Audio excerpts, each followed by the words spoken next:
Arya berdiri di atas bukit kecil, memandang ke arah desa yang kini sudah dipenuhi bendera-bendera pemberontakan. Dulu desa ini sunyi, penuh ketakutan, tapi kini penuh semangat dan keberanian.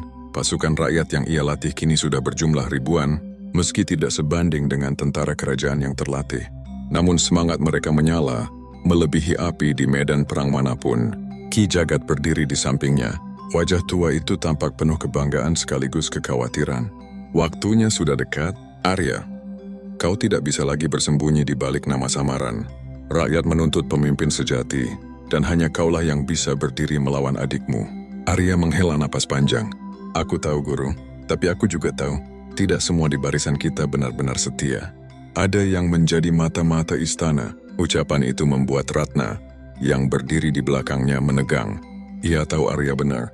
Beberapa kali ia melihat gerak-gerik aneh dari beberapa orang yang baru bergabung. Malam itu kecurigaan Arya terbukti. Seorang pengkhianat mencoba kabur membawa peta jalur rahasia yang akan digunakan pasukan Arya untuk menyerang istana. Arya sendiri yang menangkapnya. Wajah pengkhianat itu penuh ketakutan, tapi juga ada keangkuhan. Adikmu jauh lebih kuat darimu. Bahkan jika kau berhasil menembus istana, kau tidak akan bisa mengalahkannya. Dia punya kekuatan yang bukan manusiawi. Ucapan itu menusuk hati Arya. Apakah benar adiknya kini menguasai ilmu hitam untuk memperkuat tahtanya? Ki Jagat hanya terdiam, seolah menyimpan rahasia yang tidak ingin ia ungkapkan. Namun pengkhianatan itu tidak memadamkan semangat pasukan. Justru sebaliknya, mereka semakin bersatu. Rakyat yang dulu takut kini bersumpah melindungi Arya. Mereka mulai memanggilnya dengan nama yang dulu pernah hilang. Raja Arya. Beberapa hari kemudian, pertempuran kecil pecah di gerbang timur kerajaan. Pasukan Arya berhasil mengalahkan penjaga istana. Meski dengan pengorbanan besar, Ratna merawat para prajurit yang terluka, matanya berkaca-kaca melihat darah yang tertumpah. Semua ini demi impianmu, Arya, demi keadilan. Arya menggenggam tangannya, matanya menatap jauh ke arah istana. Bukan demi aku, Ratna, tapi demi rakyat. Demi mereka yang tidak bersuara. Aku akan menuntaskan ini, meski harus mengorbankan nyawaku lagi. Ki Jagat menepuk bahu Arya. Suaranya dalam dan penuh makna. Bersiaplah, Arya. Pertempuran terakhir semakin dekat, dan di sanalah kau akan menemukan takdirmu. Apakah kau benar-benar terlahir kembali untuk merebut tahta, atau untuk mengorbankan dirimu demi dunia yang lebih adil? Fajar menyingsing dengan langit berwarna merah darah. Seakan alam pun memberi pertanda akan datangnya hari besar. Pasukan Arya berdiri berbaris di lembah dekat gerbang utama kerajaan. Ribuan rakyat sederhana kini berubah menjadi prajurit, dengan senjata seadanya namun hati yang menyala penuh keberanian. Di kejauhan tembok istana menjulang angkuh. Di atasnya berkibar bendera kerajaan yang kini ternoda oleh kekuasaan tirani. Arya menatap tembok itu dengan mata tajam. Di balik dinding itu ada saudara yang mengkhianatiku. Ada tahta yang direnggut dariku, dan ada rakyat yang disiksa. Hari ini kita menuntut keadilan. Sorakan menggema mengguncang lembah. Ratna berdiri di samping Arya. Wajahnya tegas walau hatinya gentar. Arya, jika kau kalah, rakyat kehilangan harapan. Jika kau menang, rakyat akan memiliki raja baru. Jangan biarkan dirimu jatuh dalam kebencian. Arya mengangguk mencoba menenangkan jiwanya yang berkecamuk. Dia tahu bukan hanya pedang yang akan ia hadapi. Adiknya, sang raja baru, dikabarkan telah mempelajari ilmu hitam yang membuatnya lebih kuat dari manusia biasa. Ketika genderang perang dipukul, dari arah istana pintu gerbang terbuka dan keluarlah pasukan kerajaan. Barisan mereka teratur, senjata berkilat, baju zirah mereka bersinar. Jumlah mereka memang lebih sedikit dari pasukan Arya, tapi keahlian dan disiplin membuat mereka menakutkan.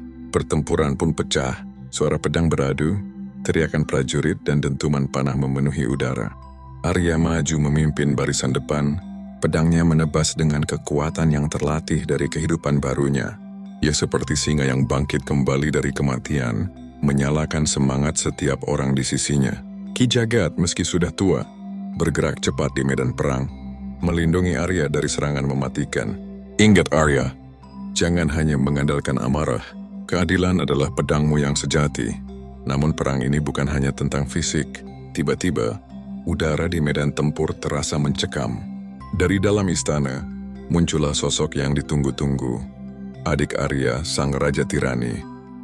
Wajahnya pucat, matanya menyala merah seperti terbakar api iblis. Ia mengenakan jubah hitam dengan simbol-simbol kuno yang berkilauan.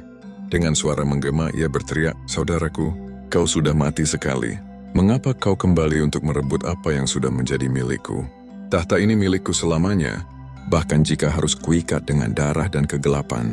Pasukan Arya mundur sejenak, ketakutan melihat wujud sang raja. Tapi Arya maju, menantang adiknya dengan sorakan lantang. "Aku tidak kembali untuk diriku, aku kembali untuk rakyat. Dan demi rakyat aku akan menghancurkan tiranimu." Pertarungan dua saudara yang dipisahkan takdir pun akhirnya dimulai. Pertempuran di medan perang seakan berhenti sesaat ketika dua saudara itu saling berhadapan. Pasukan rakyat dan tentara kerajaan mundur, menyisakan lingkaran luas tempat Arya dan adiknya berdiri. Mata mereka saling mengunci, penuh kebencian dan dendam yang diwariskan oleh pengkhianatan masa lalu. Adik Arya tersenyum sinis. "Kau selalu menjadi bayangan, Kak. Ayah lebih mencintaimu. Rakyat lebih menghormatimu. Aku lelah berada di bawah namamu. Maka aku meracunimu, dan kini aku duduk di singgasana yang seharusnya menjadi milikmu. Kau tak akan merebutnya kembali." Arya menghunus pedangnya, sorot matanya dingin. "Singgasana itu bukan milikku atau milikmu. Singgasana itu milik rakyat. Kau telah mengkhianati mereka, dan hari ini kau akan menanggung akibatnya." Pertarungan pun dimulai. Pedang Arya menyambar cepat, sementara adiknya menggunakan kekuatan ilmu hitam. Setiap tebasan Arya disambut kilatan energi gelap yang meledakkan tanah, membuat para prajurit terlempar. Ki Jagat berteriak dari kejauhan, "Arya, hati-hati!" Kekuatan itu memakan jiwanya. "Jangan lawan hanya dengan pedang, lawan dengan hatimu." Namun adiknya semakin gila. Bola-bola api hitam dilemparkan ke arah Arya, membakar tanah, menghanguskan pepohonan. Pasukan rakyat gemetar, beberapa mulai mundur. Ratna berlari mendekat, wajahnya panik. "Arya, kau bisa kalah kalau hanya mengandalkan kekuatan fisik." Arya menggertakkan gigi. Tubuhnya luka di beberapa bagian, tapi Nias tak menyerah. Ia mengingat kembali semua penderitaan rakyat, wajah-wajah desa yang terbakar, anak-anak yang lapar, tangisan orang-orang yang kehilangan keluarga. Semua itu menyalakan cahaya dalam dirinya. Dengan teriakan penuh kekuatan Arya menerjang, pedangnya memancarkan cahaya putih keemasan. Cahaya itu lahir dari keberanian dan tekadnya, melawan kegelapan yang meliputi adiknya. Duel mereka mencapai puncak ketika pedang Arya bertemu dengan energi hitam adiknya. Ledakan dahsyat mengguncang medan perang, membuat tanah retak dan langit seakan pecah. Semua orang terlempar, bahkan Ratna harus ditahan oleh prajurit lain agar tak tersapu gelombang energi. Ketika debu mulai mengendap, terlihat Arya dan adiknya masih berdiri. Namun adiknya tampak goyah, darah hitam menetes dari mulutnya. Ia terhuyung, matanya penuh kebencian tapi juga ketakutan. "Tidak, ini tidak mungkin. Aku sudah mengikat diriku dengan kekuatan kegelapan. Aku seharusnya tak terkalahkan," gumamnya. Arya mendekat, pedangnya terangkat, tapi wajahnya penuh kesedihan. "Kau masih adikku. Jika kau mau berhenti sekarang, mungkin masih ada kesempatan untukmu." Namun sang adik mengeluarkan teriakan terakhir, melepaskan seluruh energi gelapnya dalam satu serangan bunuh diri. Arya hanya punya satu pilihan, melawan dengan seluruh jiwanya. Cahaya putih dan kegelapan hitam kembali bertabrakan, dan sekali lagi ledakan besar menerangi langit kerajaan. Ketika cahaya mereda, hanya satu sosok yang masih berdiri, Arya. Ia terengah-engah, tubuhnya dipenuhi luka, tapi pedangnya masih kokoh di tangannya, sementara adiknya terbaring di tanah. Tubuhnya hancur, matanya kosong tanpa kehidupan. Sunyi menyelimuti medan perang. Lalu perlahan pasukan rakyat bersorak menggema ke seluruh lembah.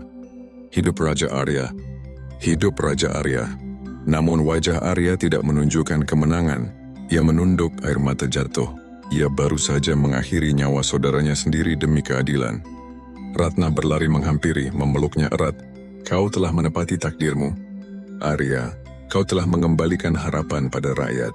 Arya hanya bisa berbisik, tapi hatiku masih berdarah. Debu pertempuran perlahan mereda. Matahari sore menyinari medan perang yang masih dipenuhi tubuh prajurit, baik dari pihak rakyat maupun tentara kerajaan. Sorak kemenangan bergema di segala penjuru. Namun hati Arya masih berat. Ia berdiri di tengah kerumunan, memandang jasad adiknya yang kini terbujur kaku. Rakyat berteriak memanggil namanya, menyanjungnya sebagai pahlawan. Namun di dalam hatinya Arya hanya merasa hampa. Ki Jagat menghampiri, wajahnya penuh kebijaksanaan. Kau menang, Arya. Tapi kemenangan sejati bukanlah mengalahkan musuh, melainkan mengalahkan dirimu sendiri. Jangan biarkan kesedihan ini merenggut harapan yang baru saja lahir. Arya mengangguk pelan, menatap pasukan rakyat yang kini menunggu keputusannya. Mereka melihatnya sebagai pemimpin, sebagai raja yang telah kembali. Ratna berdiri di sisinya, matanya penuh air mata tapi juga kebanggaan. Hari itu juga Arya bersama pasukannya berjalan menuju istana. Tembok tinggi yang dulu terlihat menakutkan kini tampak rapuh. Pintu gerbang yang kokoh kini terbuka lebar, seakan menyambut tuan sejatinya. Rakyat dari desa-desa sekitar berdatangan, memenuhi jalan menuju istana. Mereka bersorak, menangis, dan menyembah ketika Arya melangkah masuk. Beberapa orang membawa bunga, beberapa membawa makanan seadanya untuk dipersembahkan kepada pahlawan mereka. Arya naik ke singgasana yang dulu pernah menjadi miliknya. Kursi emas itu berkilauan di bawah cahaya senja, simbol kekuasaan yang telah merenggut banyak nyawa. Ia duduk namun tidak ada rasa kebanggaan di wajahnya, hanya beban tanggung jawab yang amat besar. Ki Jagat mengangkat suaranya di hadapan rakyat yang memadati aula istana. Lihatlah, sang raja sejati telah kembali. Arya pewaris yang sah kini duduk di atas takhta. Sorak-sorai mengguncang istana. Rakyat berteriak, hidup Raja Arya, hidup Raja Arya. Namun Arya berdiri kembali, tidak bisa berlama-lama di kursi itu. Ia menatap rakyat dengan suara lantang. Rakyatku, aku memang lahir sebagai putra raja, dan aku telah kembali dari kematian demi merebut keadilan. Tapi hari ini aku menyadari, tahta ini bukanlah milikku seorang. Tahta ini adalah milik kalian semua. Hening sejenak menyelimuti ruangan. Semua orang terkejut dengan kata-katanya. Arya melanjutkan, aku tidak ingin menjadi raja yang berkuasa dengan tangan besi. Aku ingin menjadi pelayan rakyat. Jika kalian menginginkanku memimpin, maka aku akan memimpin dengan hati, bukan dengan ambisi. Ratna menatapnya dengan kagum. Ia tahu Arya telah berubah dari seorang pewaris takhta menjadi pemimpin sejati yang lahir dari penderitaan. Hari-hari berikutnya menjadi awal baru. Arya membentuk Dewan Rakyat, di mana suara setiap desa didengar. Pajak yang menindas dihapuskan, tanah dikembalikan kepada petani, dan perdagangan kembali adil. Istana yang dulu hanya tempat kemewahan kini menjadi pusat pelayanan rakyat. Ratna selalu berada di sisinya, menjadi penopang hati di saat Arya hampir terjatuh oleh beban. Ki Jagat tetap menjadi penasihat bijak, meski usianya kian menua. Namun di setiap malam, saat semua orang tidur, Arya sering berjalan ke halaman istana. Ia berdiri menatap bintang mengingat wajah adiknya. Aku berharap kita bisa memilih jalan lain, saudaraku, bisiknya. Tapi inilah jalan takdir. Semoga kau menemukan kedamaian di alam lain. Tahun-tahun berlalu, nama Arya dikenang bukan hanya sebagai raja yang kembali dari kematian, tapi sebagai pemimpin yang mengubah kerajaan menjadi tempat yang adil. Rakyat menyebutnya Raja Cahaya, simbol harapan yang lahir dari kegelapan. Dan meski kisahnya berakhir di sini, legenda tentang raja yang mati diracun, bangkit kembali melalui reinkarnasi, dan merebut kembali tahtanya akan terus diceritakan dari generasi ke generasi. Demikianlah kisah Arya, seorang raja yang mati karena pengkhianatan, namun kembali melalui reinkarnasi untuk merebut takhta dan mengembalikan keadilan. Dari penderitaan ia belajar arti harapan, dari pengkhianatan ia menemukan kekuatan, dan dari cintanya pada rakyat ia lahir sebagai pemimpin sejati. Legenda ini akan selalu dikenang, bukan hanya tentang seorang raja yang kembali dari kematian, tapi tentang keberanian untuk melawan kegelapan dan keteguhan hati untuk berdiri demi kebenaran. Inilah akhir dari perjalanan panjang sang Raja Cahaya, tapi kisahnya akan terus hidup di hati mereka yang percaya pada keadilan.